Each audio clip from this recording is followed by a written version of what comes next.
آیا جامعه ایران از زمانی که اسلام به ایران اومده، از زمانی که شیعه صفوی به ایران اومده، از زمانی که اسلام خمینی به ایران اومده، 3 مثال آوردم براتون، از همون صدر بن ابی وقاص شروع میکنیم، بعد میریم شاه عباس چاقوکش با صفویانی که شیعه رو به زور آوردن، شیعه اثناعشری رو، و بعد هم خمینی و جمهوری اسلامیش. فرق هم نمیکنه خاتمی، موسوی، نمیدونم کدوم کثافت دیگه.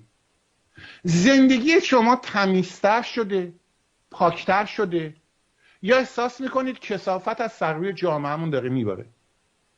آیا اخلاقیات جامعه ما بیشتر شده یا کمتر شده؟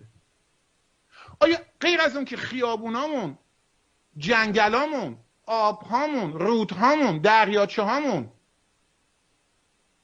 مادیاتمون به اصطلاح، آیا تمیزتر شده، پاکتر شده؟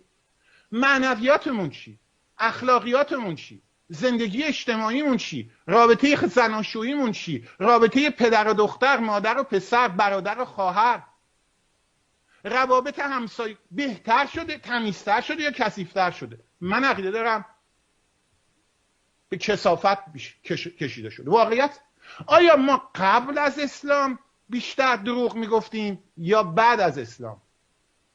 آیا اصلا در زبان پارسی چیزی به نام تقیه بود قبل از اسلام؟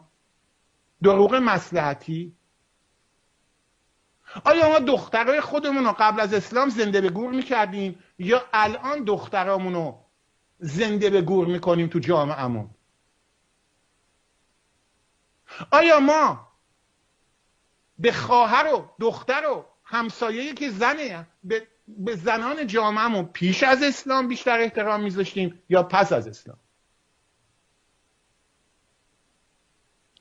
آیا امن‌تر شده؟ آیا جامعه ما چینی و جبهه ملی و کمونیستا و فاجعه 57 42 سال گذشته، آیا جامعه ما امن‌تر شده؟ اینا سوالایی که باید از خودمون بپرسیم دیگه.